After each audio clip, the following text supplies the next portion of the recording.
The real RJ adalah Pak Jokowi meminta Wapres Gibran mundur. Kami mengajukan uji materi ke MK ini adalah demi seluruh rakyat Indonesia agar tidak ada lagi nanti yang dikriminalisasi. Jadi pasal itulah yang kita persoalkan dan mudah-mudahan MK bisa mengabulkannya.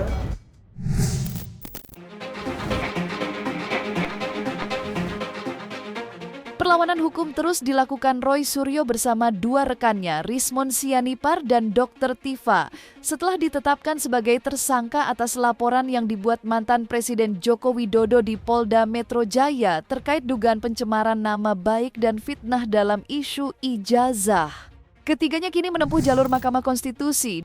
Didampingi tim penasihat hukum, Roy Suryo dan kolega secara resmi mengajukan uji materi terhadap pasal-pasal yang disangkakan kepada mereka. Pasal-pasal tersebut dinilai berpotensi mengkriminalisasi kebebasan berpendapat dan kajian akademik di ruang publik. Tifa datang ke Mahkamah Konstitusi, finally, ya, untuk mengadukan pasal-pasal yang terkait dengan, dalam perspektif kami, itu kriminalisasi terhadap RRT. Jadi singkatannya RRT. Pasal apa yang kami permasalahkan di Mahkamah Konstitusi itu adalah pasal-pasal mengenai pencemaran nama baik, pasal-pasal yang terkait dengan aturan fitnah, baik dalam KUHP yang baru maupun KUHP yang lama. Karena ada kemungkinan pasal dalam KUHP yang lama itu tetap berlaku dengan asas lex fervorio, ya kan? Kemudian kami juga mempermasalahkan pasal-pasal undang-undang ITE yang dikenakan kepada Mas Roy dan kawan-kawan. Bukan Mas Roy dan kawan-kawan. RRT, Roy, Rismon, Tifa. Karena kita jangan pakai CS, ya. Karena kita memang hanya berkonsentrasi kepada 3 nama saja. Jadi Roy Suryo, Rismon Sianipar dan Fauzia Tiasuma atau Dr. Tifa.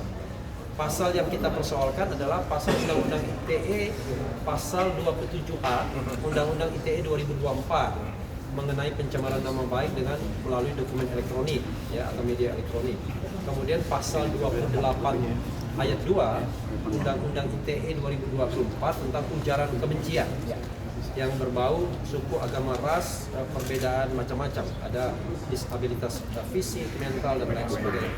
Kemudian pasal yang tidak masuk akal, pasal 32 Undang-Undang ITE yang versi 2008 yang mengancam sampai 8 tahun penjara, dan terakhir pasal 35 Undang-Undang ITE 2008 pasal 35 yang mengancam 12 tahun penjara. Ya. Astagfirullahaladzim.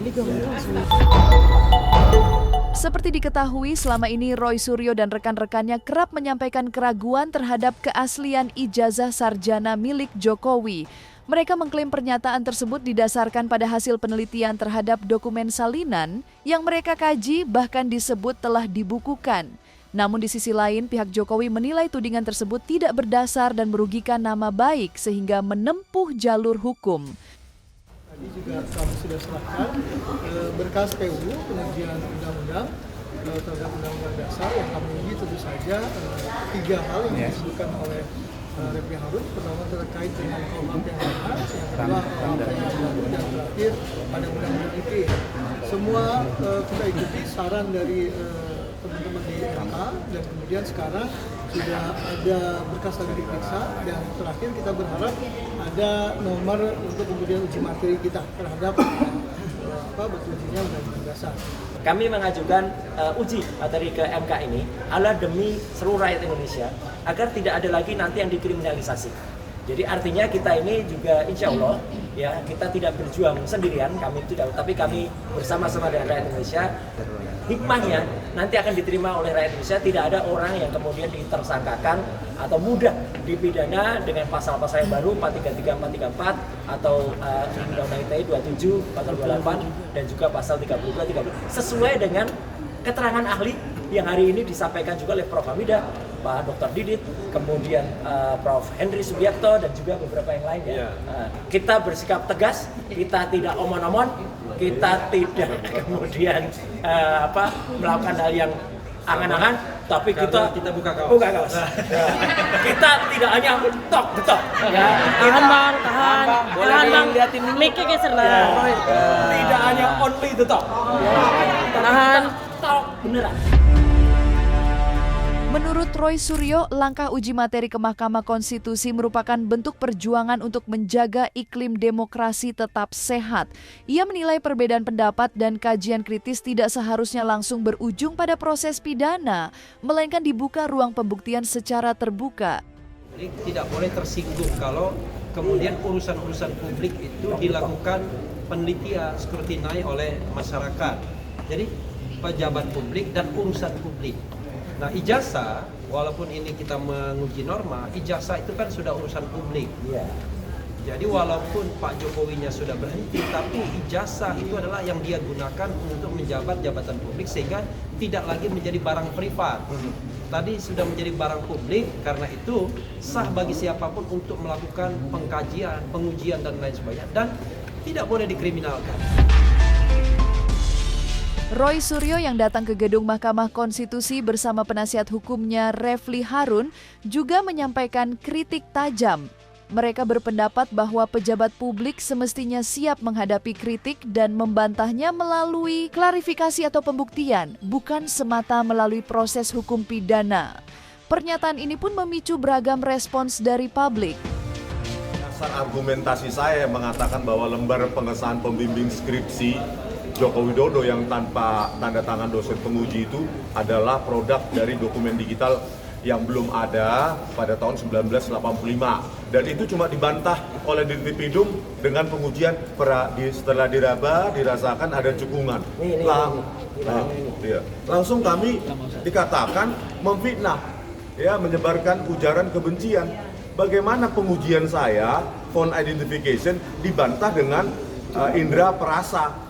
Ya, indera perasa dirasakan ada cekungan. Terus kami disimpulkan oleh para ahli mereka itu melakukan ujaran kebencian itu 11.000 triliun %. Itu sangat ditekankan berulang-ulang pada saat proses penyidikan. Oleh karena itu, ini sebenarnya perjuangan dari tim PHRRT, ya, Bang Refli Harun dan kawan-kawan, ini sebenarnya untuk menyelamatkan anak cucu kita. Bukan hanya tentang hak demokrasi, tetapi hak peneliti dan pemikir di Indonesia.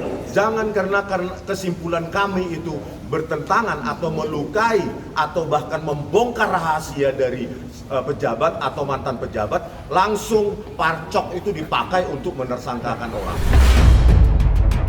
Belakangan muncul kabar bahwa Rismon dan Dr. Tifa disebut-sebut juga membuka peluang penyelesaian damai. Informasi ini disebut berasal dari pihak relawan Jokowi, namun langsung mendapat respons tegas dari Rismon. Klarifikasi, ya, yang menyangkut klien kami RRT, ya, Roy Suryo, Rismon Sianipar dan Dr. Tifauzia Tiasuma. Kami mendengar, ya, bahwa dalam satu tayangan televisi dikatakan bahwa 2 dari 3 orang ini sudah mau mengajukan restoratif justice ke Pak Jokowi, yaitu Dr. Rismon dan Dr. Tifa. Itu yang kita dengar informasinya, benar ya? Yang memberikan informasi benar ya? Kita tadi ada ya, benar ya? Nah, if, ya, saya katakan if, jika memang informasi itu benar, ya, ada yang mengatakan demikian maksudnya, maka saya katakan itu adalah fitnah. Karena itu kita berjuang terus untuk tegaknya keadilan, ya, untuk restorasi keadilan, tetapi bukan dengan restoratif justice. Mundurnya Gibran itu adalah sebuah tuntutan lain karena tidak punya ijazah. Baik dia mundur maupun dimundurkan melalui proses impeachment, itu juga konstitusional proses, gitu ya. Ada seorang pengacara yang menyebutkan bahwa Dr. Tifa dan saya mau RJ, restoratif justice mungkin, ya, bukan restoran justice seperti dibilang Bang Rocky Gerung, ya kan?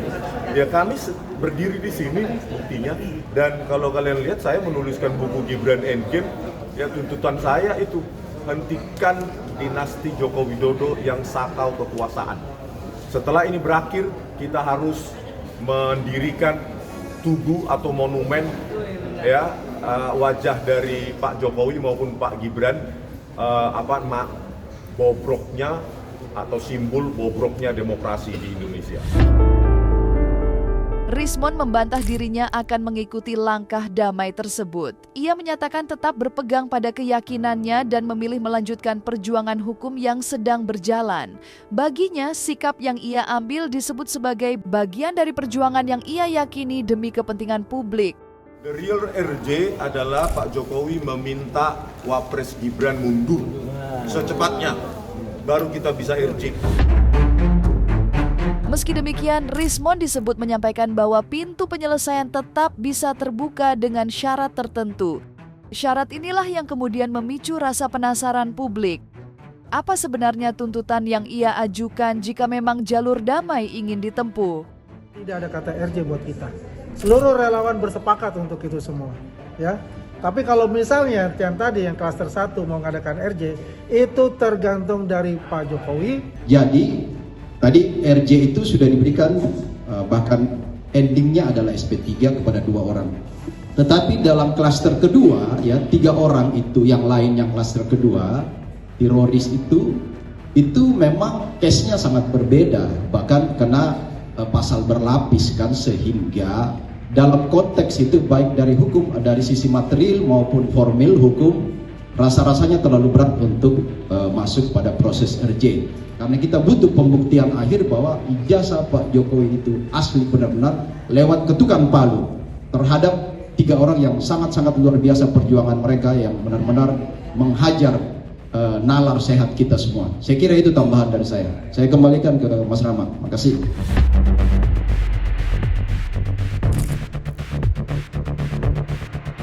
Dan jangan lupa untuk like, subscribe dan juga share channel YouTube Cumi Cumi.